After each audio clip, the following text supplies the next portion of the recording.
Not watch 60 Minutes.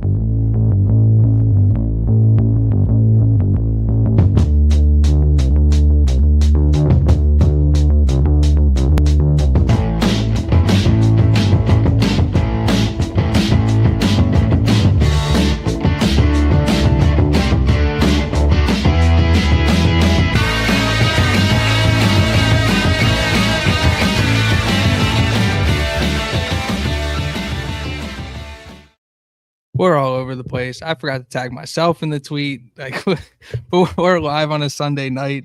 We got Jamie Jordan here. 60 Minutes just ended, I think, like a little while ago. Jamie I'm said going he to didn't watch get a it. chance to I see did it. not watch it. I flipped it on and it was like overtime or something like that on my Paramount Plus app. So I thought I could just rewind, but apparently with Paramount Plus, if you don't just, I don't know, can't rewind live TV on Paramount Plus, I guess. I don't know. There was something about German war bugs or something where they're like controlling cockroaches. Then there was like this very sad story where this like life-changing drug is $2 million, which obviously never makes any sense. And then we got a really awesome story about the Hoosiers. So. I'll be watching. I just It was have like to get there. 75% factual, but what are you gonna do? But Jamie Jordan, we sit here. Indiana University now officially has a Heisman winner, undefeated Yeah, they Big sure Ten do. champions. A lot has happened since the last time we spoke. So, just first of all, what do you make of the last 24 hours? I couldn't be happier for the kid. Like it was such a genuine speech. Like I thought, people are all laugh about how he acts or whatever. It's like the kid's just means, he's just an awesome dude and he means super well. Like acting, he's also good at it. I actually think he's just kind of good at it. He's like, thinks he's good at it. He's just super nice to everybody. And that's how he comes off, in my opinion, to everybody. So I couldn't happen to a better dude. And, and see the team there and, the reactions was just, it was awesome. And I could, again, also for the kid's family, like it's awesome having the family. Like I've always watched the ceremony, I feel like, or at least caught parts of it.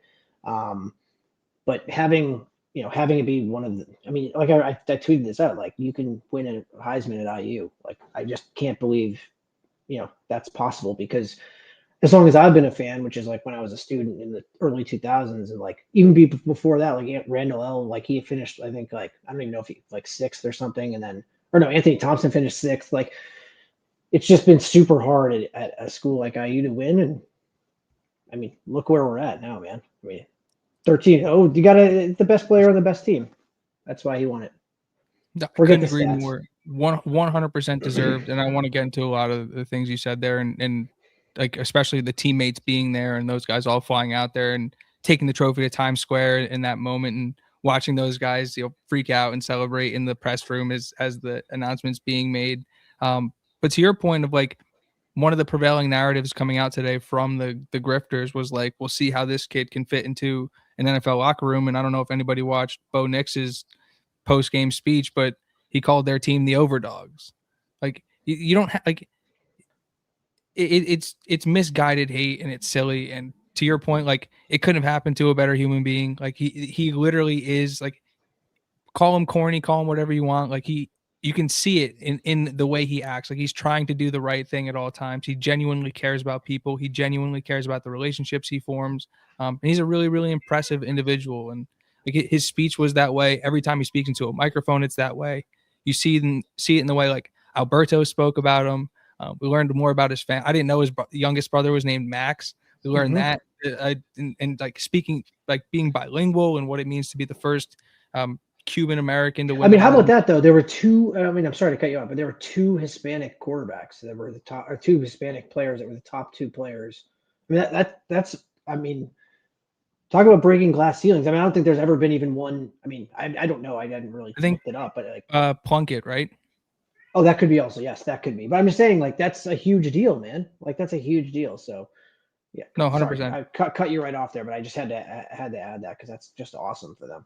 But no, it's like to see like the culmination of everything, like the hard work, like, and you could see it coming, like to the Indiana fans who watched the way like he even threw in the pro day. It was like, okay, this is something special. If he can just execute the offense, this is going to look good. But yeah, he's just a really, really impressive individual and like full blown deserving of that award.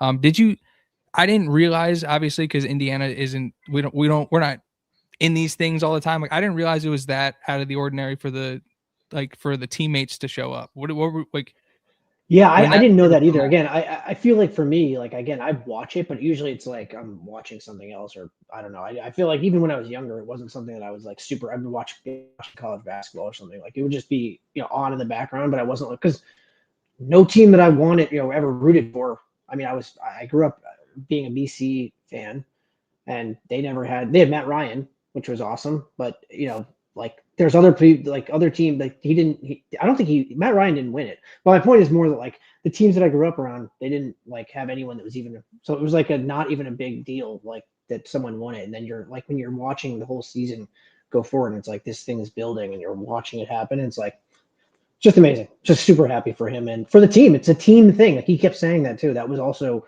it's a big deal for Indiana to have a player win that. I mean, I think they're now like with Iowa, and saw some tweet about that from Fox or whatever. It was like all the original Big Ten teams. It's like Iowa, Ohio State had one. I think Wisconsin's had two, but it's like there's only Purdue hasn't had one. Northwestern hasn't had one. Michigan State hasn't had one. So this is like a prestigious thing for not just Fernando Mendoza, who's awesome, but for the school. No, 100%. And like you even saw it in the people who were saying positive things about Indiana yesterday, like the ESPN accounts, all of them. Like you saw the graphics come out for Adam Schefter's talking about Indiana football and the Heisman. And like this wasn't the only thing he won this weekend, right? But it's obviously the biggest. But like to AP Player of the Year, to win the Maxwell, to win the Walter Camp, to win the what was the Davey O? Like he won everything. Like and it wasn't particularly close either. Like it was full sweep across the board. And to like the perception, and this is something I wanted to ask you about. To me, the perception of Indiana football has changed drastically in the last 24 hours. Like everybody has their own spin on the narrative, right? Like it's whether you like it started this year and this was the turnaround, or like when they hired Signetti or last like. But the point of the matter is like the way people are now talking about this Indiana football program, even like to the Josh Pates of the world, like it's just a different ilk when you win something like that. Yeah, and I think that what did you see? I think that so I agree with you. Yes, 24 hours, but I also think that started with how IU actually performed against Ohio State. Like I don't think that I honestly don't think a lot of people thought they were going to do what they did, which I mean, I thought they were going to do what they did. I know you thought they were going to do. I think a lot of IU people who had watched the teams really closely thought they would at least, if not be in the game, win the game. But I think that once they beat IU, and it was just the way that game was a battle, and they beat the Ohio State. I know that's stupid, and I think that the gimmick is stupid, but that's one of the best programs, at least in the last 25 years, and one of the best programs in the history of the sport. And they did that when they were 12-0.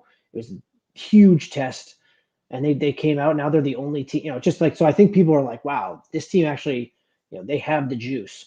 Whether they go and win it, I'm not sure that people are picking them to win it, but I think that they have the juice that now that they didn't have even a week ago. And the Mendoza winning, I think also just kind of solidifies that like, oh yeah, this team is a legit. And I did think that Sig was up there and kind of busting balls, which he just reminds me of my dad, where he's just an absolute ball buster, and like I love it. And it's just like he was up there and like they had him standing, which I didn't understand. Like why was They he had both standing? Big Ten Yeah, why coaches was it's in so tandem. weird? Like I didn't I don't understand know. that. Anyway, it doesn't really matter. But it was just like Sig was just kind of like doing it. Sig was doing his thing, and they casually. Someone might have mentioned this. I don't know where if I saw it. I haven't really listened to a ton, but like they casually mentioned that he won the Coach of the Year 2 years in a row, which is just like, I mean, if you think about that, the IU coach, and then now you're up there with the guy, the quarterback that was winning the Heisman Trophy in the second year. It's like, yeah, we've arrived. Only coach ever to win that award. Right. It's insane. It's an insane achievement, and I still think they're going to be hungry as hell moving forward, and I'm very excited to see it. And I know we'll probably talk a little bit, tiny bit about what about Alabama and Oklahoma, but there we go. I thought Sig's performance was really funny. You could tell he was very uncomfortable. Like somebody made the comment totally. that they pulled him away from the film room, which is completely true. But he was like the side comment he made about taking notes when Mendoza interviews was hilarious. I know. He's so funny. When they're jumping, like when Mendoza makes it back to the Indiana press room and he gets mobbed by the team and they're jumping around and he goes, "No celebration injuries, please," or whatever he said in the Yeah, back of that. that's what Like, they. Yeah, no, that he's was just. sick. Like that No, I was know. He's just well. I mean, again, I think that's what it like with my dad. My dad just says whatever the hell's whatever he's thinking, it just comes out. Whether that's good or bad, or it makes him look funny or not. Like he just doesn't. That's like Sig is like sort of ball busting, but he's also like, Oh, he was like yeah, 95% yeah. serious. He Oh, was I like, know. "I I'm swear to like, God, if another." yeah, yeah. He's like not again. I tweeted this out. It's like yeah. IU is like they're with the way that they treated Brian Haynes, which we can talk about also. Obviously, Oh, like yes. they're just in the no. I don't think I can say that they're in the no f around club here now, where they're just like you're paying an assistant $3 million. I mean, Tom Allen had to buy out his offensive coordinator with his own money. Like that's how bad. I don't know. I just that's how bad this team was, and now they're paying their they're paying their their assistant coach. Again, it's just everything is this is a big time program. They're taking it seriously, and I couldn't be more proud. And I still have the PTSD though. I have to say, it's sort of subsided, but man, it's I just actually in the like commotion of the last 2-3 days, I completely forgot Indiana had extended Brian Haynes, and that is such a massive deal. And it's not surprising, but to like again, like that's just another one of those benchmark things you need to see. Where like, no, this program isn't going like this is not like, oh, great story, like end of the road for Indiana football. Like this I is agree. the start of what should be like a really exciting time period. And I don't put self-imposed limitations on Kurt Cignetti football team, so I'm not gonna. But it's just like if you want to imagine and you want to just like me and you spent some time like looking at the depth chart and like kind of thinking about what the future could look like it gets exciting pretty quickly. Yeah, I mean, it just I have my because I nerd out and do this. Have had this depth chart for a couple like 3 or 4 years. I think 4 years actually. I was doing it before. But man, they are young, and they're going to add a ton of transfers. And again, I mean, another thing we can talk about if you want later, but Well, like they're going to add yeah, a ton of all the transfers. But the team, they have really good players coming back, and the young guys, I think, could be really good too. So it's not just the staff, it's not just the behind the scenes crew. Like the players are there's going to be really good players on the team next year. And it's just very exciting because they're not taking, they know they have to seize this moment and they are. And my teams, IU in the past has just not done that. They just have, for whatever reason, when they had success, they didn't know how to follow it up. And I feel like they're not it's no effing around thing. Like they're just not messing around this time. They have to capture this thing, and I think that they have, and I think that they will. So I'm very excited for the future. Again, these are all just steps with moving on here. Obviously, we hope we win a national title, but I just cannot wait. Um, for the future of the team. Obviously, not looking ahead, but you know what I mean. Like, just this no, is yeah, it's it's 100%. it's excited for the future after what we hope happens soon. So I wanted to swing back to the Heisman stuff real quick. Just what did you think about the overall ceremony? Because I thought sitting through it, beautiful ceremony, but like holy hell, long, way too much yeah, Holly Rowe, and I like agree. just like unbelievably nerve wracking for not even being close to the room. Yeah, it was. I also just, I mean, they just make a big production out of these things, and I feel like they could just like cut it in half, man. Like, I don't need to hear what the ESPN people have to say. Like, give me the stories, and then like let the kids tell their own stories and interview their people around them like they did. And I don't want to hear what ESPN has to say about it, to be totally honest with you. But yeah, no, I agree. I did. I mean, the production's great. They used to hold it in that tiny room if I recall. It was like a really small. Now they're in like a studio, I think, or something like. It's like a much bigger thing that was not how it used to be, at least from what I remember. I guess I They never probably watched it. realized that they're gonna have trouble packing the people into the room. The True. more No, people, it's true. No, you're right. Um, and I mean, what? So what did you did what was the final? It was Mendoza obviously and Pavia, but Sayan finished fourth, right? Or did he finish? I think he finished behind Jacob Rodriguez. Did I read that correctly? no, you read that incorrectly. He finished fourth. It was Mendoza first with 643 first place votes. Pavia was second. He had 189 first place votes. Um, Love was third with 46 first place votes. Sane was fourth, but Jacob Rodriguez had more first place votes than he did. Gotcha. Okay, that's what I read about. Okay, that's interesting. Because I thought he was awesome. I don't know why why wouldn't they just invite that kid there? It just doesn't make real. I mean, I guess.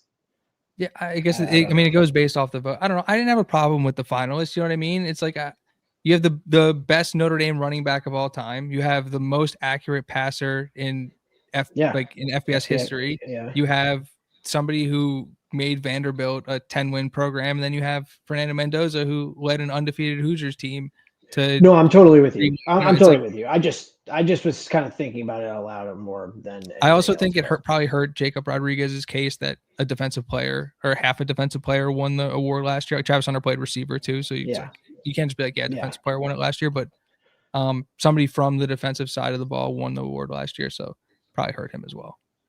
But like, you could also be like, Jeremiah Smith was 6th on this list. Caleb Downs was 9th on this list. Like this was. Well, I mean, I haven't talked to you, but like the play that Caleb Downs made if on the Kalon Black run, like any non-Caleb Downs player, like maybe probably I don't know, like do you know the play on the 37-yard run he had where Yeah, we chased Caleb him Downs down. is running. Caleb Downs is running like he's only got it like he's not even having the afterburners on yet. He's like in 5th gear. He's like not even in 6th yet, and he's just like strolls up from behind basically and like takes him out. It was just like okay, that dude is just he's so goddamn good. He's you don't draft safeties super high, but he's like the best player, and he's just so goddamn good. I know. I think he could break that mold. I would not be surprised. What did you think of the Heisman fallout? Were you surprised at the reaction? Here, I'll say this at first because I want to keep it really positive. Were you surprised at how positive? I would say it was probably 85-90% positive in terms of like the national media reaction to Mendoza winning the award. Did that surprise you? No, I actually, again, I think that they got validated when they beat Ohio State. I think a lot of people are like, wow, like that is an achievement, and they're the only team that's undefeated. And I feel like that has cachet. And I felt like, did I think it was going to be like the landslide? Because like I think Pavia is a really good player, and the story is compelling, especially with Vanderbilt. I don't think he had anywhere close to the moments. Like I saw some dude like showing like a screen pass for on a 4th and 2 that like as like can Mendoza do this? It's like my fucking 3-year-old could do this. I'm sorry, but like come on, dude.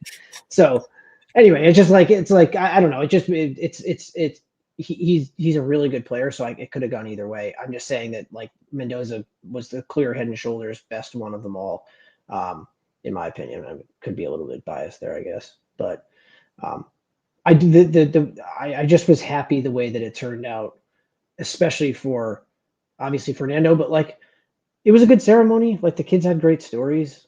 Like it was a good show, and I'm happy that we have the winner. Yep, 100%. I know I sent it in a bigger message, but did you get a chance to write down your top 5 Mendoza moments from this year? I did not get a chance, but I can talk about that. I'm sorry. Yeah, read me yours and let me react because I did. So I had number 5.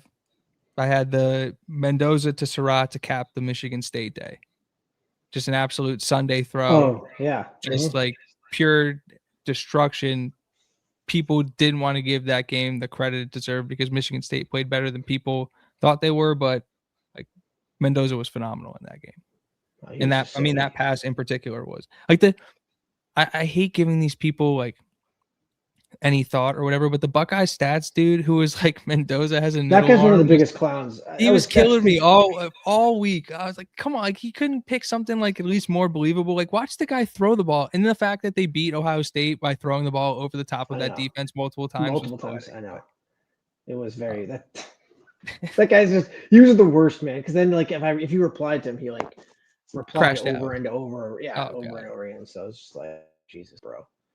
Anyway, but yeah, especially when he's like he had them like rushing for 200 and throwing for he had them going for like 500 yards basically in the game. Just like, dude, you didn't watch IU if you thought that a team is gonna do.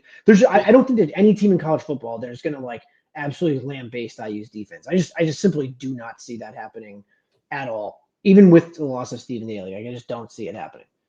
Well, So find me a model that tells me. Find a real yeah, what would you model that see? says that's gonna. I mean, he just like what played CFB 26 and then like put it out the stats and then like that was it. Like that's essentially what his model was. Like because no model would tell you that they're gonna put up the stats that he put up on his Twitter. It's like anyway. 100%. Number 4, breaking the program touchdown record versus Wisconsin. He got his ass kicked in the Wisconsin game, like in like a weird way. That actually kind of that was but the way that the offense honestly the offensive line played that like had me a little bit not like I thought they would like lose to like Purdue or something like that or anything like that, but like it was like for the game against Ohio State I was like yikes, what is happening here? But yeah, he was a beast in that game, so he got his ass whooped. Yeah, I would have to go back and watch like the all 22 or like the film on that game to really figure out what Wisconsin was doing well or what was giving us fits in that game or if we were beat up or what. But yeah, he was getting hit a lot in that game. What do you have? 4 or 5 touchdown passes. I think the one that stays was the record breaker, if I'm not mistaken, or maybe to Chuck No, B. it was. I'm pretty sure it was Stays, but yes. But yeah, that he was phenomenal in that game. But to break the like Rourke set the program record last year. He missed a game. Like people were calling Mendoza a system quarterback, and I think this is going to be one of the issues that the next Indiana quarterback has is their stats are going to have to be significantly better than Fernando's. And if you look at Fernando compared to Rourke, this is what the Indiana, like if you're playing quarterback at Indiana, like that's what your stats are going to look like. That's what they build in. That's what the offense looks like. That's how many points they want to score. That's how much they want to run the ball. And I'm sure it fluctuates like a couple hundred here or there, a couple passing touchdowns here or there, but like I don't feel like they're really going to drastically change like if this is the results that this style of play produces, like this is what we're going to see from Indiana. This is the way they're going to want to play. And regardless of who's playing quarterback, if you just execute the Indiana offense, this is what your numbers are going to look like. I don't think that's a bad thing. Well, yeah, no, but I also think that it's beyond just what IU is doing, like what the staff did at IU. Look, if you go back and look at the numbers that they put up at James Madison, like I just clicked a random year, 2022, like Todd Centeio, he threw for 64%. He had 25 touchdowns and 5 picks. It was 9.5 yards an attempt. Excuse me, an attempt, 2,700 yards. Like, I mean, if you play in the system, you're going to throw for between 27 and 3,200 yards or more, and you're going to throw for 25 to 35 touchdowns. Like you're just going to do that just because of how good the system is and how they build it around what the quarterback does well. So yeah, I don't know if they'll have to put up a ton more numbers than what Mendoza did, but I just think that like it's not a system thing. Like these guys are actually good. Like Curtis Rourke wouldn't have been drafted with a torn ACL if he wasn't good. So, I mean, that to me speaks more to anything than to the way that it's not a system. It's just like I think these guys are actually really good players. But I think it's both. Like you can't have like it's in college, I guess you can, but it's very, very hard to have a successful quarterback that's not in a really good offense. Okay, you can have those dudes who like run around and make things happen, but then watch how that translates to the next level. Like how many guys are there like Mike Vick? Not many. And how many guys are there that have success like that? Yeah, not many. So it's like completely lost my train of thought. No, you're fine. I mean, I just went to the next time. Like Jordan McLeod had 35 touchdowns and 10 interceptions. Again, you're just gonna. This is what this offense does, and all of those guys ended up being like they were awesome for what they had. And I just think that if IU continues to get players like Rourke or Mendoza, or potentially Mendoza, the other one, I just don't see it. Like you would have to have something would have had to go drastically wrong for them not to put up good numbers because the staff is so good at drawing plays up from what they know, but also like the guys that they bring in are talented players. So I think again, you're right. It is both. Yeah, it has to be both. I don't think you can operate without both. Yeah, and I think that's a misconception that people make is like it's an insult to play on a good football team. It's like no, it's like look at Julian Sayin had 80% completion percentage this year. Like it wasn't like yes, he's unbelievably accurate with a good arm, but he was also throwing to Jeremiah Smith and Carnell Tate in the Ohio State offense. Like those guys are really talented and they're being schemed up. Like it all works symbiotically. And I agree with you. It's yes, you need talented football players to run the system. But like, if you have talent and you are serious about football, Indiana will find the right spot for you and you will produce. Like, it's not. I agree. It's Well, we're just seeing it's not just the quarterback either, but it's like literally all over the place and on both sides of the ball. And honestly, on special teams, I mean, the kicker has missed one kick, and it was in the Ohio State game. But like everywhere, like they just know what they want. They recruit to it. And I mean, I think Todd McShay said this, but like people are talking about like this IU team didn't have the last year they didn't have a ton of top end talent. That might have been true. Like they only had I think they had a couple draft picks last year, like what, CJ West and Curtis Rourke. Weston Rourke and a couple UDFA guys. Right. But this year, I mean, Todd McShay was saying they're going to have 8. They've had 8 guys drafted in the last 8 years, and they're going to have 8 guys drafted this year. Like the team, like they are recruiting for, they know what they're doing, and the players that they're getting now are just like, they're on another level. They know, and I do have to, I want to say this, but like some of the guys that are performing really well, I mean, Carter Smith is the best offensive lineman in the country, in my opinion, one of the best. And he was a Tom Allen guy. Like, so it's not just, like IU was like starting to, had been building something since Kevin Wilson, and it took the right team and the right coaching staff to actually put together, because IU can get good players and you can do it at IU. You just have to have the right guys to put it, and this team, and these guys know what they're doing. So that basically is all I'm trying to say there, is that like, they're just, they know what they're doing. They know how to execute what they're doing, and they get guys that can execute it. And now those guys are going to execute on Sunday because they're athletes. And, this is what happens when you have athletes in this system. And that's my main takeaway, honestly, is that they have the athletes in a system like this. How you don't want to play in the system. I keep seeing these top guys going other places or whatever, like, in this, and it's just like, what do you do? Get it? Some of these guys are making terrible decisions. So, well, a lot of it is like it's hard to kind of figure out how quickly these things permeate through like in like recruiting, right? Because like, when does it start taking hold? Like class of 2026, if you look at like, and I hate looking at these recruiting sites as like the end all be all, but it's a nice little barometer of like where the sport's heading, because it's not like, if everybody can turn and point to the most talented football player, right? Like, it's not that hard to identify that guy. Like, so all the top players in 2026, 20 or whatever are going to like these legacy schools that are on poor trajectories. So like, does that change?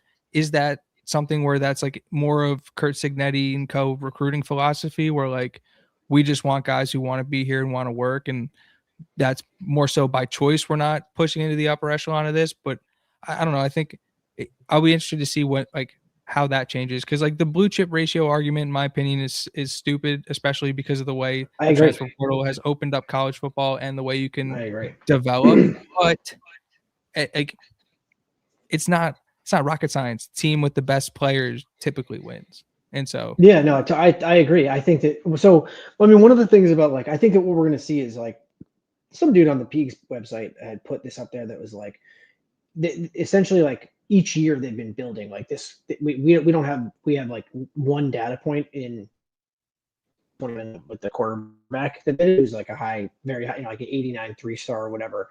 But like, even the guys from this year to last year, like last year was like, you have to sell them on like, this is what we do. We watch this other tape. And then now you have these guys being like, look at what we did last year. And then now you can be like, hey, we had all these guys believe it now. So I just think it's like, but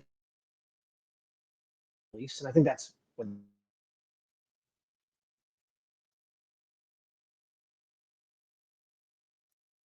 Can you hear me? now I can hear you. You got me? Yeah. Oh, I don't know. I just went out for some reason. That was weird. I'm just saying that like, if like, I just feel like that we're going to start seeing like, now there's like, I think they had like, I don't know, 10 88s or above this year. When last year they had like 5, so I just think that, we'll see where it goes, but I think next year is going to be really good. I don't think they're never going to be in the blue chip thing, because they're not going to pay these kids on the benches. They might, if it was like a Byron Baldwin type, like they want him to play. They paid him because he is going to play, or what, before he was injured, he was going to play. Oh yeah, well, he I played think in the title game, in the Big Ten title game. Like he was like they burned his red shirt. They burned his red shirt in the Purdue game, and people were freaking out. And it's I hate to it's maybe this is just like news to Indiana fan. That kid was never gonna be a 4-year guy.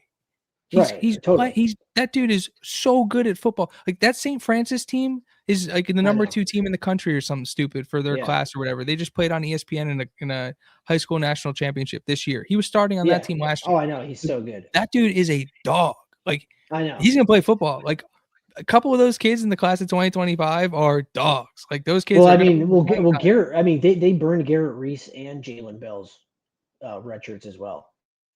Really, they thought that those. I mean, like we're keeping this. They burned LeBron Bond's red shirt. Like those are guys that and like Davion Chandler were on the field in the Big Ten championship game. Yeah, you're right. I know.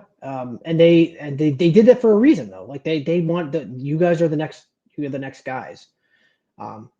So the Davion Chandler thing, like what he did with that screen pass at Purdue was just like, okay, he's electric.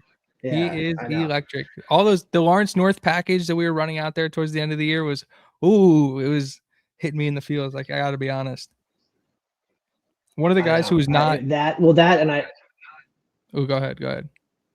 No, I was gonna say that it's just like I think that they think the market inefficiency is like the quickness and being able to like you gotta have the big guy. Like they're obviously gonna have Becker, and I think that they'll probably add another big wide receiver, at least one. But I think that they love having those guys that can like the quick twitch kind of thing that beats you. You just need that tiny bit of space, and you can. They think the market inefficiency is, and it's going to be exciting. And I think Chandler's one of those guys. Bond's one of those guys. Kendrick is one of those guys who we haven't Kendrick seen. Kendrick is one of those guys. I know. Yeah, they have some, and even the young guys coming in. I mean, like Rupert. I mean, he's sort of more of an outside guy, but LeVar Keys tweeted out like either yesterday or today that he ran like a personal best, like 650-meter dash or 60-meter. That kid looks like he's, I don't know, maybe he's next year. Anyway, it's exciting for the future. I'm getting 100%. Keys, I think, is like a 4.3 laser guy. Like Rupert's a 4.4 laser guy. Like those dudes fly. Yeah. I mean, I think it was like a 5.5 50 yards or something like that. It was just like an insane, really insane number. So, it's exciting, and we'll see where this next 27 class goes. But I'm excited cannot wait to see other kids in. Obviously, that's a different podcast for the off season, but yeah, no, I've been so against like talking transfers and like it sounds dumb, but just like the focus just needs to be on the Rose Bowl and the guys in the room this year. And like I'd be a fool to think that tampering wasn't going on and that conversations weren't being had, even though like we're in a dead period and people were like I think people like Oklahoma State like had a transfer or something like that. But I think like there's rules with like when you hire or fire a coach, like there's a window or something, so there's an exception for that. But there's plenty of time to speculate on the transfer portal, especially post Rose Bowl. So for me, I just like I want to pump the brakes, but I do like to look back. And one of the non-Lawrence North receivers on this football team, and somebody who could be a precursor for what the future could look like, maybe with somebody like a Mekhi Jackson potentially. But my third top 5 Mendoza moment that does not, I put the caveat. So to recircle the conversation, because we went left, we went right, we went center, and I think that's a good thing. But top 5 Mendoza moments of the season with the caveat that there are no game-winning drives. So number 3, I've got the EJ Williams scramble touchdown against UCLA. Oh, I thought you were going to say that. Well, maybe I'll say this from the Illinois one later. The Illinois one too is good. That might be better. Because that's the one I thought you were going to go to. Because that one was awesome. That was the one where it's like, oh, this dude is like, he's electric, man. Fernando is electric. Like he just layered it perfectly in the only spot he can hit the throw. And anyway, but the one where he rolls out and like baits the linebacker. And basically just like took the into EJ. Knows he's going to get hit and just puts the ball and like for EJ to have that moment. I was in the stands. I got to freak out about that, which was awesome. And just like it was a game where like you're watching and like the stats were like okay, and it was like if he doesn't add another like big play or another touchdown, like the Heisman argument's going to take a hit, and then it's like immediate big play to EJ, and you're just like, I know, cooking with gas. Like, let's go. yeah, Yeah, that was awesome one. That was an awesome one. Number 2, I have the scramble and throw when he scrambled to the left and hit Charlie Becker in the Big Ten championship game, like early in the Big Ten championship game.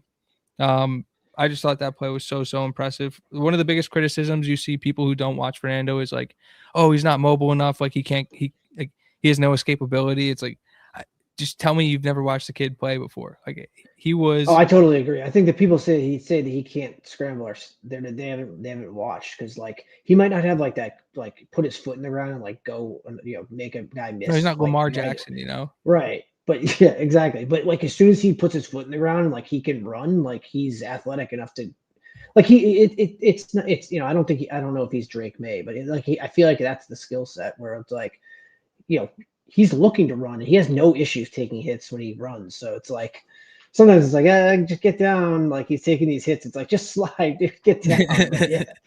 But anyway, but yeah, he's athletic and people don't give him credit for being athletic, and I think that's what is going to be a huge help for IU this year. That was the issue with Curtis Rourke, was that they thought they were bringing a guy that could do that. It's not run, like what Diego does, where they're like just like running around in circles. It's not that. It's but you need to be able to manipulate the pocket and run. They need to be able to call. Did I just go out again? I don't know what's going on here. Sorry about that. I don't know what's going on with my internet here. But anyway, yeah, it's just that's the movement outside the pocket is like it's not bad. It's actually very good in my opinion. He's not Lamar Jackson, but he can move, and they needed that this year. And those plays like that, where the one you were talking about with Becker, where he goes out and he's baiting the linebacker to come up so he can throw the ball. Like he fakes up and then he just stiff, like almost like he's like taking a fadeaway and he throws it. Yeah, it was like the Tim Tebow. Becker just turned around to get it. Exactly.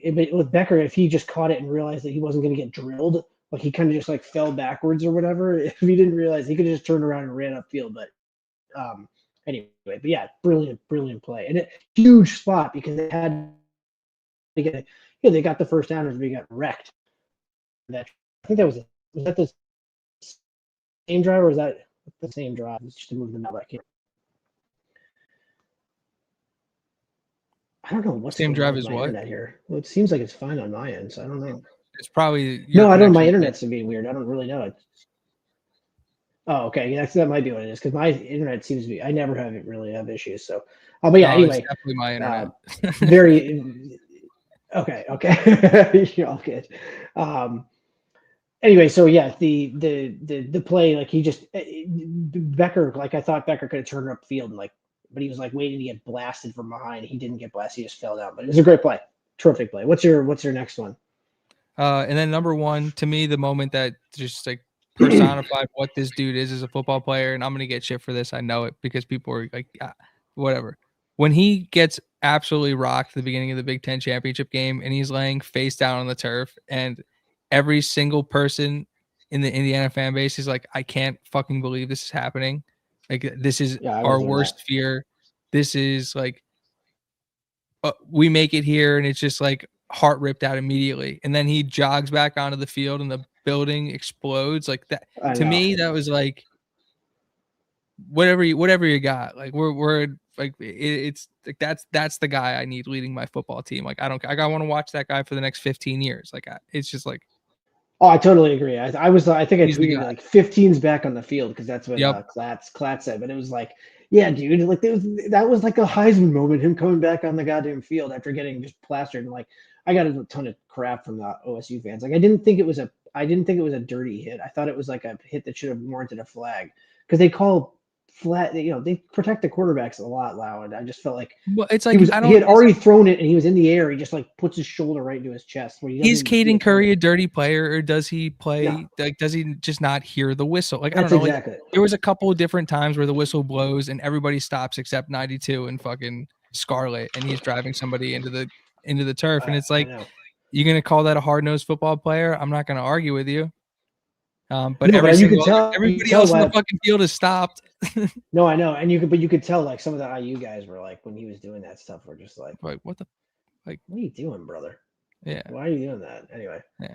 I did think. Oh, can we talk? Oh, I know if that's your last one, it's Yeah, a it good is. segment. But I do want to talk about the.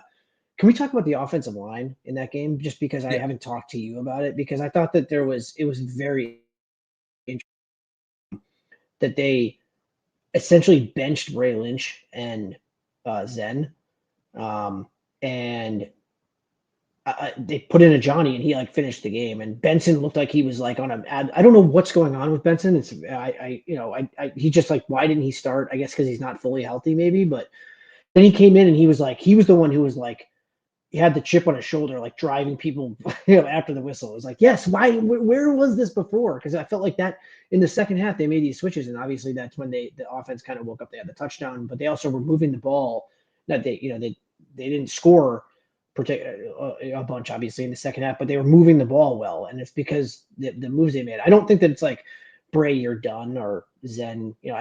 Zen's had his issues, but like, I just wanted to talk about that. I thought that was something that people hadn't really talked about a ton, and that those two kind of, Johnny's, the future's bright there with that kid, and then they need Benson to be healthy, because it's just the offensive line is not the same with Zen, and it's like it seems like I think he talked about how he was a lefty, and he's almost like it's weird to play the opposite He side. said Like it's he almost, completely backwards. yeah, it's like just something that he's not comfortable with doing, and it shows. Because I think he could be. He's fine. Like he's fine. He was fine in the first half. They had some good runs running the outside.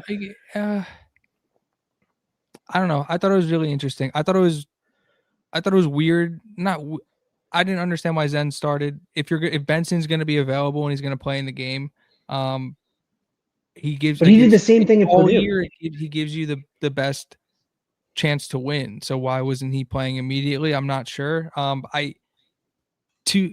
It's hard. Like, it's weird because like to make those switches and for that to be so definitively the point where the offense picked up, it's like, is Bray Lynch hurt?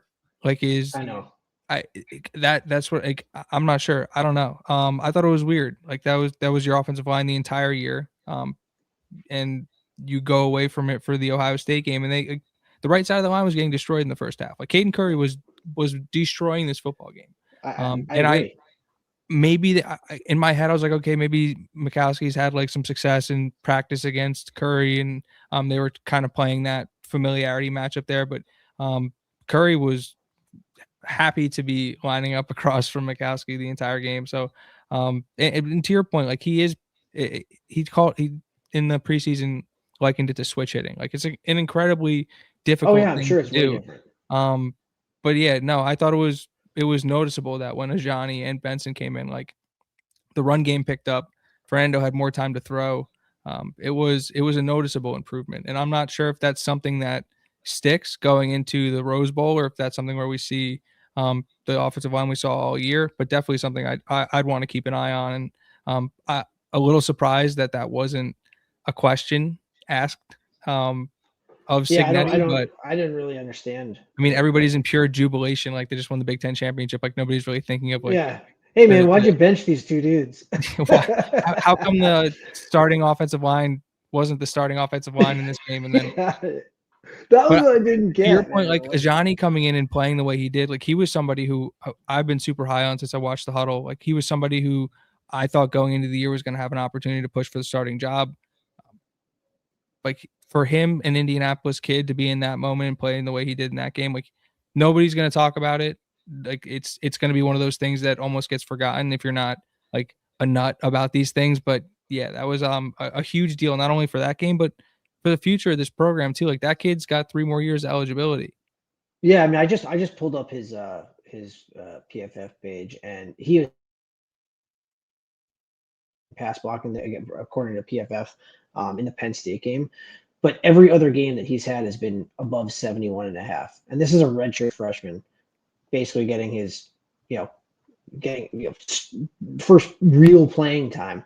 And he has a 73 pass blocking against Ohio State, 83.4 against Purdue, and 80.3 against Wisconsin. Now, the run blocking is not as good, but he's like, he showed you why people are why I mean, I know you are, but I've been super excited about him for a while, and it's exciting to get him that he's going to be. I mean, he's definitely starting this year. What they do with Lynch, I don't know, but Johnny's got one of the spots, at least Well, in my opinion. I think it's telling what they do at the Rose Bowl, because if Ajani is starting at guard and Drew Evans has eligibility, doesn't he? Yeah, Drew Evans has eligibility, and I And he mean, was you could playing. honestly. We didn't talk about that either, but I didn't love the situation with his foot and what the contraption that he like the Yeah, what was medieval that? like I think was pulley I system messaging they with you? had I was on like, his foot. yeah, I was like, what is that? This is not good. Like, I would No, just it was not kind of play scary, but him. he was fine. He held Oh, up. he was really good in the game. I'm just so yeah. So I mean, but I don't think that like with Lynch, it's not like, oh, you're just done, because like he came in as like, he could play all positions basically on the line. That was like one of the things that was great about having him, is that he's like very versatile. So maybe he plays center next year or something like that, or maybe that's a better position for a 5th-year senior who's been with the program, who knows the thing. This will be his 3rd year starting. First next year will be his 3rd year starting for Sig, or being with Sig. So hopefully, he doesn't just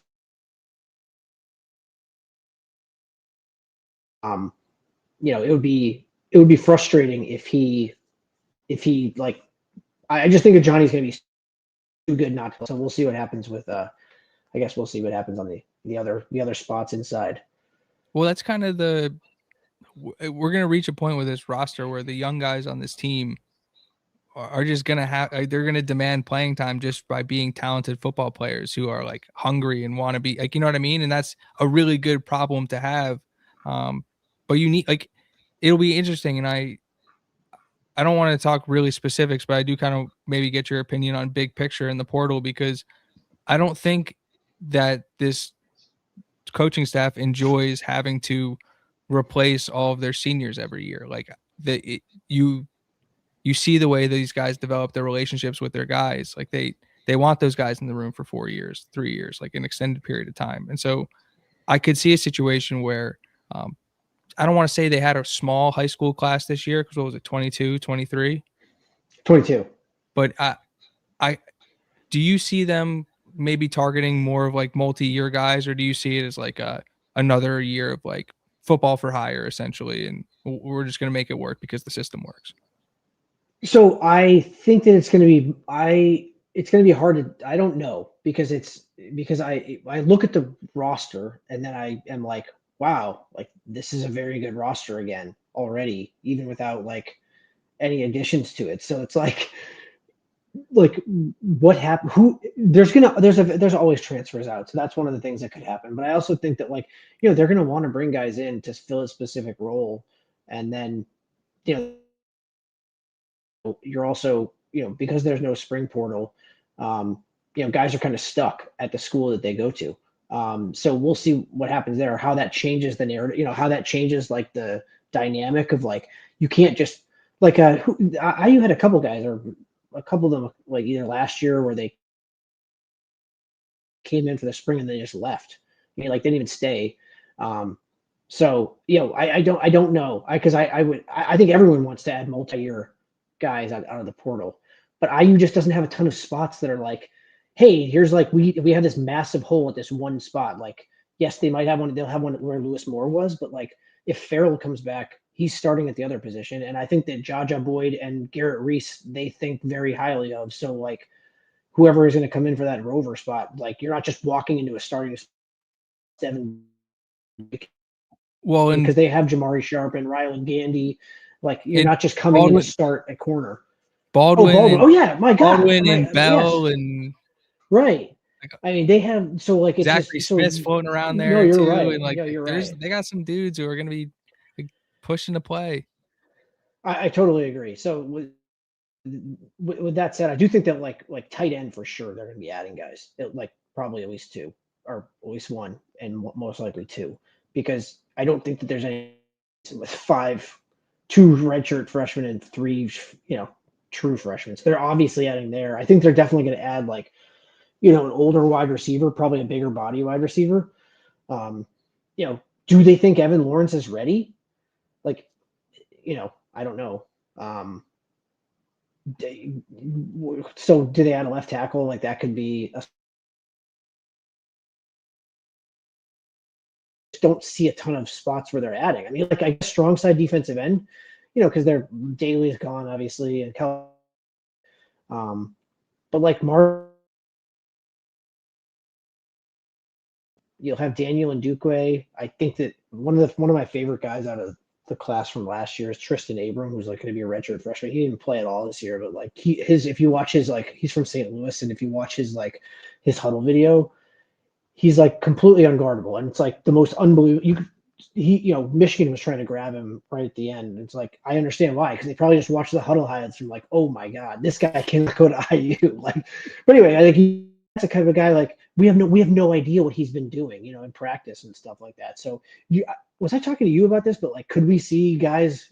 Was it with you or I can't remember? Well, this has been the thing I've been hammering for the last couple of weeks, and it's been intensified by the Stephen Daly injury. But when you get to this time of year, like in bowl game season, you start to see like guys who were freshmen, especially guys who came in the spring, like who showed up in January. Those dudes are all sophomores now. Those guys have been in their programs for 4 months or 8 months or whatever it is, and they're ready to make an impact in some of these bowl games. And so like I'm not ruling out and I'm not saying like I haven't seen any practice videos, I haven't read anything anywhere, but I'm just saying like in a natural player development cycle, like who's to say that one of those dudes like a Abram or a Tyrone Burris or a Calhoun or a Kyler Garcia or who knows who's ready to play right now.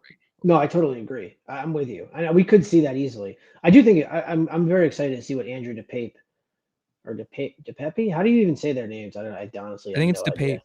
Okay, because the older one that was, has the pedigree might not have been the actual high 4-star guy, but I mean that dude, he's been running with the twos. I think he's definitely going to play, and we'll see more in Duque because that dude it looks like an absolute monster. But you're right. I mean they could easily like, hey, now we have Wyatt and Daly are both just out to move Landino outside. We don't have to switch around Kamara's position. Essentially, we don't want to mess with what is working on the inside. Tristan Abram, hey man, you're up. Like here you go. Like here's your package of snaps. You get 5 snaps or 8 snaps or something like that. Yeah, like what's a Quentin Clark been up to? Like he's been on special teams all year. Like I saw somebody say, I think I can't remember if it was Brad or maybe it was you or somebody saying like Bones Jones was because of his ability as a blitzer that maybe he spends some time at stud or something like that. Like yeah, I'm not sure. Like, but I think there's a lot of athletes in that room that we haven't really heard much of from yet that have an opportunity or could have an opportunity, especially with what is it? Their last game was Big Ten championship game was what, December 6th? Yeah. They're not going to play again. It's like a month, and they get a bunch more. Yeah, they have a lot of time. I know that like Sig said kind of rat poisoning. I know that's why Sig was like all over. So you say this celebration ends Tuesday or whatever he said. Yeah. Well, someone was like, "No, we have practice Monday." Did you hear that? So someone in the background was like, "Yeah, like, no, it's Monday, coach," or something like that. Because he's not to be. He'd be over there chewing someone's. He's just one of the biggest ass chewers in the world, and it's just so funny to like watch. He's probably furious with them over there, just seething. Well, but yeah, guys. He's like they went to Times Square, like they didn't just go to bed or watch film. Yeah, like, exactly. So anyway, they gotta look at Oklahoma blitz packages. Yeah, Coogan, what the hell are you doing? What a dude! All those dudes who made it, like the guys who made the trip, but like specifically like a couple of those transfers, like Nowakowski being out there. Like one of the things I noticed was like first person up to Surratt after he caught the touchdown in the third quarter of the Big Ten championship game. Nowakowski, like Signetti can't say enough good things about Riley Nowakowski every time he speaks about that guy. And then Pat Coogan, just the impact he's had on this football team, like to see those guys. This is the athlete that has changed. Is like they had the G5 guys. Now they have like Nowakowski. He's like not the typical guy at 6'1", 245, but like that's exactly he's the guy that they look for. He can block one and he can catch passes if needed. Him one-on-one. And sorry to cut you off, but watching him handle Caden Curry one-on-one and run blocking, and he was phenomenal in the Big Ten championship game. And like just the ability to just take your tight end and say like this defensive end is ruining the game right now, like deal with him, and he just like you can do that. Yeah, I mean, he made himself money, I think, during that game. Like, I think that he obviously when he finished second team All Big Ten or something like that. I mean, he was like he was one of the best players and best tight ends in the country this year. But I also just think that, like, yes, they're not going to draft. The NFL doesn't. They look for that ideal size, but he's like a perfect H-back type. He just reminds me of like Kyle Juszczyk and how they use him as like sort of a fullback, but sort of a tight end, and like that's one of the wrinkles that like IU uses. Like, that's why Zach Horton was so good. Like, he wasn't super athletic, but he just blocked his tail off. He could pull like a lineman, and that's what Nowakowski is. And that's why he's been ahead of Stays from the beginning, and I didn't see that coming because he's just not that typical guy that you typically have at that position. That, and I don't think Stays is bad. Like, I actually think that No, he's solid. Yeah, and he's a good blocker player in his own right too. And Yeah. like he's for somebody who probably thought he was coming in to have a starting job and to come in and be very clearly the number 2. And like, you know what you don't hear? And this goes for like everybody on that football team. But you know what you don't hear from a kid like Holden Stays? Any type of complaint, any type of I should get the ball more. Nothing. Like, that dude's an awesome teammate. Like that goes for everybody on that roster. Well, and I think one of the fun things is that, like, because the team is so goddamn good, they like you've seen plays where they just like hit. I think Stays caught I'm pretty sure he caught the touch. Like, he can that was drawn up for Stays. Like, that was like he was in there for that reason. Like, hey, Holden, you're getting the ball. This is the play. That kind of thing. So like I just. If you stick it out with them, regardless of if they're gonna try to do everything they can to Kalen Black, like, he's not the most physically quick dude, but he runs his tail off, and like he could have left, to like go be a legitimate top guy, but they brought in Roman Hemby and they brought in Lee Beebe, and he stayed, and he's what happened? He's awesome. He's an awesome player. I just think that's admirable, and they want to do it for the team, but also, for the coaching staff that like believes in them the whole time. And like, that's why I love the Stays making that catch, because it's just like, again, you're right. He could have just complained because it sucks, man. It's your last year playing college football, probably your last year. I mean, he's physically talented enough to be in the NFL, but he's not, he doesn't have the twitch type stuff that you probably need. And it's hard to learn that, but they still got him involved a ton of different ways, and like there was nothing from any of them, any of the guys that got passed up. I mean, Stephen Daly could have been the same thing. I mean, he was playing 40 behind Kellen Wyatt. He was not the starter, but you didn't hear that from any of those guys, and that's why it's so much fun to be a fan of a team where that just you don't have those type of like me guys. And it's personified in the quarterback, he's talked about this, but he would die on the field for his team. Like, and I literally believe that like that he would do that. I honestly think that he would die out there to try to win a football game for his boys. Well, when he was face down after the Curry hit, like I didn't feel great about that. When he got launched into the thing at Iowa, I was like, that wasn't great. Well, I think that I maybe it was the Crimson Cast guys that brought this up. It was I just listened to so many podcasts, man. Like when something like I felt like the team like was like, oh man, this dude's for real. Like he got absolutely unloaded on at that Iowa game going into the sideline, and he just pops right back up, and he's like bleeding all over his arms and shit. Like, he's just like, whatever, man. I mean, this is like, it's just like, and so they love it, man. And so the guys you probably over there seeing Pat Coogan's, but like, oh my god, like this guy is an absolute beast. Like, yeah, dude, all those offensive linemen, all the running backs who are bashing the receivers who they're asking to block all game, like look at when all those dudes come off the field, like, and I love watching our like linebackers and our linemen, like the helmet decals and the jerseys, like all those jerseys are ripped, all the helmet decals are like messed up, and like they look like they just went to war. Like those dudes are fighting, they're scrapping. So when their quarterback is getting absolutely laid out, and instead of like acting like a prima donna, he pops back up and he's like, let's play football. It's like, yeah, let's play football. Like, let's go. Like that fires up the guys. It can't not. Totally with you. It was just like, I thought just that moment felt like it was like everywhere they were just like, okay, this guy's gonna, he's gonna. Yeah, I just felt like that was honestly like a turning point in that game, because I felt like that game was almost like going to get away from them. I mean, obviously they had a little bit of luck, but like they're not in that game late if he doesn't be on the line, just get extra yardage. Now, I just don't think he should be doing that. No, Like, he shouldn't be taking those hits. That's a different conversation. Yeah, I know. But Fernando, you're going to be an NFL franchise quarterback. Like that is like in college, like yeah, you can jump up from those, but like let's in the league, like we're going to slide. Like that's what we're going to do. But that's future Fernando's problem. Like current Fernando is all right, I hear you, dude. Just get on Fernando because oh man, some of those are just like especially in some of them in the in the OSU game are just So all right, real quick, I know I haven't dug anything into really Oklahoma or Alabama much more than like what I know about them from a surface level for this season. What are your initial thoughts when you look at that matchup on paper? Do you have like a preference of who you'd rather see?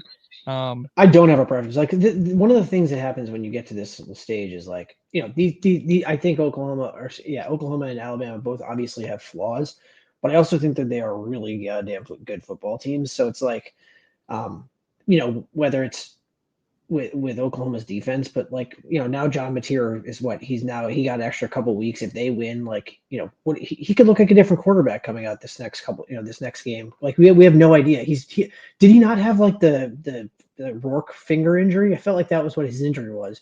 And I think his thumb thing was either Rourke is just like, I don't want to say like Rourke is tougher than he is, right? Like I don't, but he missed a couple weeks. And I think well, I'm just saying we're getting farther and farther out where that might not be an issue. And and then with Alabama, we don't know what's going on with Ty Simpson, obviously. But they're still Alabama. They still have the best players in the country outside of them and Ohio State are the two best teams and two most talented teams other than Ohio State and probably Georgia. Those are the so either of those teams that it's going to be another battle. There's nothing easy. I do think IU is going to win. I do think IU is going to win the game. I don't care who they play. I think IU is a really good team. So I think that they're going to be ready for whatever, but it's Kalen DeBoer, and then Oklahoma's got that defense plus a quarterback that, has designs on going to the NFL, and he's got to actually make plays to show that he can be an NFL quarterback. So that game's going to be in war with those two again, because they already just played recently where Oklahoma had no business winning the game. None, absolutely no business winning the game statistically, but they made the plays when they had to. So either way, I haven't really dove into it. I did think it was interesting. I did look at this before, and I was trying to look it up while we were talking over there, talking before. But Oklahoma is just for the year, with the grades that PFF gives. Alabama's 13th with 91.1 just grade for the team. Do you know what? Guess what Oklahoma is? Just for their grade. The way you're framing it, I'm thinking it's bad. So I think is it 83? No, they're 42nd overall grade. But I still think that's crazy for a team that made the playoffs. But just because their offense has been so bad this year, that's basically the reason. I just think that I thought that was an interesting little tidbit, which I do think it's funny. Have you seen hypothetical game lines for either of the matchups? I did. I think it was someone posted it was 5.5 and 6.5. I saw 6 and 9 or something like that, but I thought it was kind of crazy that Indiana was favored by more over Oklahoma than Alabama. When if you again, because it just goes to show people don't watch this Indiana football team, which quarterback is mobile and makes plays with his legs. And I know, that's the one that's the right. No, I totally agree. You're saying that with the elite defense. No, I think Oklahoma would be a tougher matchup for the Hoosiers than Alabama. I think on paper, regardless of the talent level, if you look at the strength of this Alabama football team and what they like to do with Ty Simpson and the strength of this Indiana football team, it's a tough matchup. And they don't run the ball effectively, so they're essentially a one-dimensional offense. You just let Bryant Haynes get to pick which sim pressure he wants on each play and not have to worry about a run game. It's going to be a long day. I think Oklahoma with the run game and defense presents a unique challenge. But I'm with you. Indiana's obviously the better football team. Yeah, I just think what separates IU from I know Oklahoma's defense is really good. I think IU's defense is on that level. I think that Oklahoma's got one of the again, Alabama has really good athletes, but they haven't proven they're a good defense. Like they have good, yes, they have good athletes, but they're just I haven't seen a great defense from Alabama this year. Um, so it's like hard for me to like watch what I watched with IU against San against the same type of athletes and IU defense. I'm sorry, they just dominated them. Like they really did. Like they had like 50 yards rushing. Like I think Bo Jackson is awesome, but like he had some good runs, but like their defense was they couldn't do anything. And um, they had the stats were completely inflated by a 46-yard that Hail Mary. That was driving I me still can't absolutely. believe he caught that. And I think, do you think it is poetic that Aiden Fisher plants Jeremiah Smith to? Oh, it was great. And on the Don Fisher replay, it's he just kind of like when they show it in the on the video, it's just kind of and here's the throw, He's like, and and that'll do it. And that's it. he's It's got like, no he idea what doesn't know happened. if it's caught or not because it was just like a Nope. massive guys. But it's just very funny. It's just like that's it. Like anyway, I thought that was really good. That's awesome stuff. Awesome stuff. Jamie, what do you have? What do you have coming down the pipe for the reactionary for Hoosier Huddle? Yeah, so I think I think I'm gonna write about I gotta start writing about the like the way that the depth chart looks next year. Obviously, there's gonna be a ton of transfers coming in, but I want to write about how just kind of what I just talked about earlier is that like the team like looks really good like on paper even without like a ton of transfers. And I'm like I was going over it with myself and I'm like, well, do they actually need this? Like I tried to mention a couple that I just when we were talking here, like tight end, of course, but like a lot of places on the defense and most of the offense is like if this team just rolled out next year, like I think that they would like without any additions at all. And I'm talking about with Alberto being green as hell, like that looks to me like they would win a bunch of games anyway. Like I without even adding guys. So I think I'm gonna write about that. Probably that's probably coming down the pike. And then check out the site if you guys haven't checked it out. Sammy and the crew, they all do an awesome job over there at Hoosier Huddle, which is why I write over there now. So appreciate you shouting that out. And yeah, so happy for Fernando. Want to say that, and so happy for the school. So happy for Sig. It's so awesome to be a fan of it. Like, the basketball team can lay an egg, and we can just.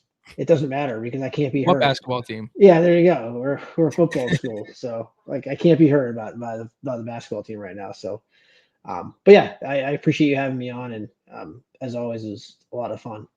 Yeah, of course. Of course. Obviously, definitely check out HoosierHuddle.com. Sammy's been doing, I mean, if you're an Indiana football fan and like you know Hoosier Huddle, especially since like go back to before everything exploded. If you wanted to find any type of news on Indiana football, that's where you would find Yeah, it. they've been doing it since 2013. I still can't believe that. Like that's just I've written some stuff for Hoosier Huddle. I know. No, I know you have. And I just for me, like as a fan, because I would read it all the time, it's like 2013, like that was when I was like first getting super like back into like I think that like when they had Wilson, where I was like, I actually think that they might be taking it seriously. I didn't know it was gonna take like more than a decade to like do what I didn't expect this, but I also didn't think it was gonna take a decade to like get back to that to a normal spot. But he was doing man, dude, there were some bad years. So it's just crazy that they've been doing it since 2013. It's just it's a long time. And like a lot of the people in the sphere though, like they've been doing it a while. It's like, man, there are some really bad times. That's why it's like with it is fun like to see like Crimson Cast guys like how happy they are. And even like the burners, right? We were talking about this before, but like it's like a lot of these guys have been like going to games since they were kids. Like I wasn't. I was a student. That's why I became a fan. But like there's people that have been doing this for their entire lives, and just like it's so exciting for those people to have this kind of stuff happening to the team. Um, I couldn't be more excited to watch the Rose Bowl. I'm so excited. So we'll be just watching. Such a crazy statement. Such a crazy know, right? statement. You can find Jamie Jordan on Twitter at Jordan Jamie. Check out IU Reactionary on Twitter as well at IU React. Obviously, check out Hoosier Huddle. Jamie's writing on that. Yeah, thank you. All the time. And yeah, Jamie's a reoccurring guest on here. So I appreciate it. Hell yeah. You'll see him a lot more. But yeah, check me out too. Follow me at Alec Keiser. Check out Indiana at the Voice of College Football. If you're watching on the Sigs Inside Twitter account, hop on over to YouTube. Please like, comment, share, subscribe to Indiana at the Voice of College Football. Shout out to the boys, Wave, Nick Skrill, Signar, 1621, the intro song, the beautiful sound of Butter Symphony is going to play us out. Any closing remarks for the people, Jamie? No, appreciate it having me on, and I wish I didn't even realize there was chats. Like people were chatting, and I didn't even notice it. So Oh, we can get into some. I mean, real quick, we can. yeah, you want to? Yeah, where do you want to start? You can start here. I just was reading some of these with like Angelo. I don't think Pavi is getting drafted. Like I don't really want to get into that, but Pavi is probably not getting drafted, right? Yeah, I don't think he was getting drafted before the sign. I don't think he was getting drafted after the sign. Sign. He had an apology on Twitter though. I don't know if you're interested in that. No, I know. I good for him. Like, Yeah. hey, man, we all make I'm, mistakes, but just like yeah, I'm I'm tired of also talking about Diego whatever Pavi. it is, what it is. I think I like this one. 13-0 Sig 10 champs says Haynes has a stock room full of sizes of clown shoes for anyone that doubts his squad and scheme. I mean, you can't doubt it though. That dude is just. I mean, how can you doubt what you watch with the defense? I mean, the defense is better than the offense. Like it's so good, and the offense is really good, but the defense is better. And it's amazing. Like he deserves all of it. Like he deserves all the 3 million. He knows per year. He knows. And I also think we hit on it a little bit, but it's just like these guys they don't want to leave Sig. Like why? Look at the cautionary tale. Like you could just be like, hey man, look what happened with Tino. Like I don't think that Tino's a bad coach. He just went to a bad situation where he took a job that he had. I feel like he had to take that job, but like that's a cautionary tale for the guys that are on the staff. Like I get it. You want to move up and like call plays or something like that, but like you're kind of set up here right now. And so, anyway, it's very exciting that he's in the fold for next year and for future years.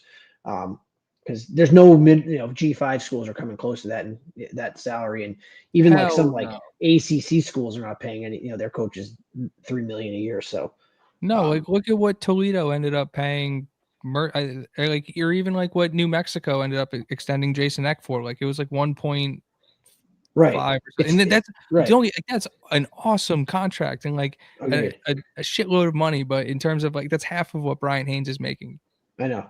And that's why you're not seeing like him or Shanahan. Like, I mean, Shanahan, I mean, you would think the He's allure next of like for being the guy, but like he's to get extended. I'm saying. No, I agree. I think he's going to, and I do think that like if clearly someone big was sniffing around with Haynes. That's why that happened when it did. Not just because he's awesome. Obviously, I think they would have worked something out anyway. But to me, that seems like. Yeah, that's like Penn State coming back around and being like, "Hey, man, you can run our defense." Or because I think I messaged you guys this like if USC got Brian Haynes, like that offense is so good. If they added Brian Haynes, that would be like instantly a top 5 team, easily. Well, you say that for true a lot of teams in America. True. No, I totally agree. And so anyway, I thought that that's a huge thing that we that's locked up. And yeah, he's got a bunch of clown shoes. So anyway. And then John saying we might not be a blue blood, but we bleed purple. Go Hoosiers. Pulling for JMU. Dude, have you I guess we can end it here. Have you seen any of the back and forth between JMU and Duck's Twitter? Oh, dude, the JMU account. My brother was texting. My brother's an IU graduate, but he was texting me. He's like, "Have you seen this JMU account?" Dude, that when JMU Sports and News or whatever, that guy's throwing 100 miles an hour. He's like Yamamoto in the World Series from like double or like unhittable. Remember CC Sabathia when he had that like 3 or 4 month stretch with the Brewers after the trade deadline where he pitched on where he was like had a 0 ERA. He didn't give up a run or whatever. That's been the JMU Twitter accounts this week. Like they've been incredible. Like I thought the one. Well, I thought the one where it was like, you're telling me this. It was like, you're telling me this is the team. Look at how slow they look, and it was like the slow motion of. I was literally like dying about that one. I don't know why it was so funny, but it was just like this. They. But it's not just that. It's just not just that one. Like you said, there's like other people that are like going to battle with Oregon. I hope they win, man. Oregon is really good. Also. Well, they've won on the field that matters. I'll tell you that. Yeah, they actually were +7 in that on Twitter, but now they're like before the game they're going to be -14 in the Twitter sphere battle. Yeah, they've absolutely dominated. Yeah, it's gonna be funny when all the Oregon accounts like swing back and be like, "Who's laughing now?" or I whatever. know But like, they're definitely going. They're waiting. no, I think though, I think it'll be like this was a worthy, like we met a worthy challenger or whatever. Like Yeah, I it's agree. been good No, it stuff. was good. But Jamie, thank you for hanging out. Thank you for being here on a Sunday night, and yeah, we'll Appreciate talk it, again man. soon. Adios, guys.